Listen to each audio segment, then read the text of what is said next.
Hello traders, FX Pip Collector here. Today is Sunday, April 7th, and this is my recap of the top viewed videos from Friday. And on Friday, the pound US dollar came in number 3, so we're going to do a quick recap. If you'd like to see my full top down analysis on the pound dollar, make sure you check out the video linked at the end of this video from Friday morning over there.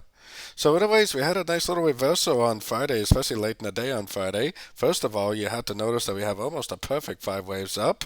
Then I do believe, even though it's not the clearest on this one, some other pairs it's much more clear that this is very most likely an ABC correction. Could be like a WXY or something, but either way, it's definitely 3 waves down. Definitely Fibonacci bounce, 61.8. Nice big engulfing move to the upside. As usual, something like this, I would either call in wave A or wave 1. This is an ABC of B or possibly a wave 2, and we should be trading to the upside right now in either a wave 3 or a wave C. Either way, we should better recognize whether it's a 3 or a C, and either way, I think it will go up and take out these previous highs.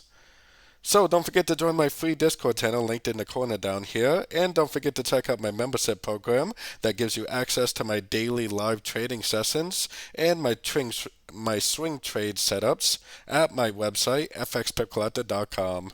As always, thank you and happy trading.